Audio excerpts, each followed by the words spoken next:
Hey everybody, it's Wojo. I just heard there were some students that thought it would be nice to have an example of completing the square problem, and so I just thought I would do number 6 on Wednesday's partner quiz, just so you guys have a reference for it. So the first thing is, when you solve by factoring or completing the square, you want it to equal 0, so that's good.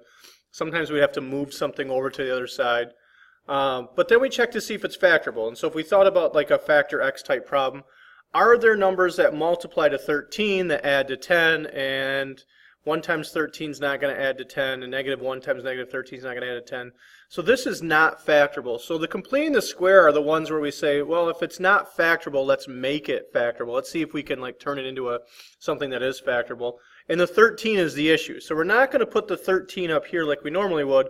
We're just going to say we want numbers that add to 10.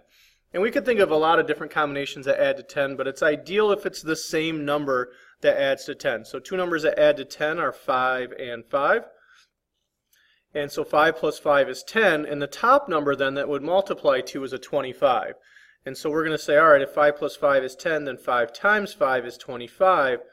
And so if I just had a 25 in this problem instead of having a 13, this problem would be a lot better. So what we do is we just add in that 25. Because we want it, but to make it fair, or to keep it balanced, or just to make sure it's still equal, we have to add 25 to the other side. So we add 25 to the left side, we add 25 to the right. Now these three pieces here, the x squared plus 10x plus 25, is this factor x. It is this 5 plus 5. So we could write it as x plus 5 times x plus 5, but the shortcut way of writing something times itself is x plus 5 squared. So we would write it as x plus 5 squared. Now I still have this plus 13, and I really don't want it there, so I'm going to move it to the other side. So to get rid of it, to get rid of a plus, we subtract. And so on the right hand side I have 0 plus 25, which is 25, minus a 13, which is 12. So this just turns into x plus 5 squared equals 12, which is a much better problem for us to solve. Now it's just a square root problem that we're kind of used to doing. So because it's just a square root problem, there's a squared we have to get rid of. To get rid of a squared, we square root. And whatever I do to one side, I do to the other. Now on this side, the square root just kills the squared and leaves you the x plus 5. Notice the parentheses are gone because the only reason they were there was to show us that that whole thing was getting squared. Once the squared goes away, we don't need them. And then I'll just grab my calculator and do the square root of 12. Maybe.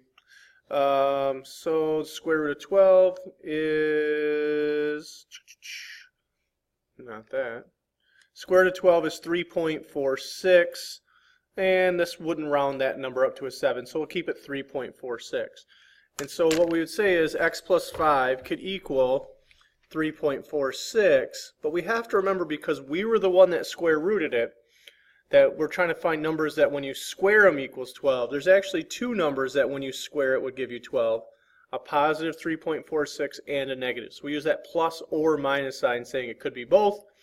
And then we just have our one last step of getting x by itself.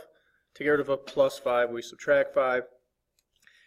The interesting thing is over here we're technically subtracting 5 from two different numbers. I don't always write this, but just to give you an idea, we're subtracting 5 from a positive 3.46, but we're also subtracting 5 from a negative 3.46.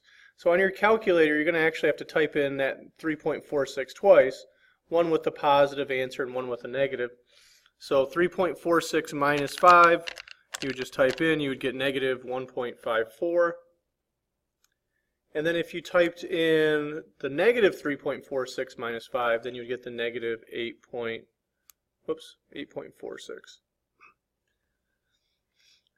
Because we're solving a quadratic, we expect two answers, or at most two answers, and we got two answers, so we're probably good. Box those in. But yeah, completing the square, we're just going to make it factorable. Once you make it factorable, just remember whatever you add to one side, you add to the other. Take out the piece that we don't really like, and then just kind of solve it like normal from there. I hope this helped. If it doesn't, just ask some questions. And talk to you later.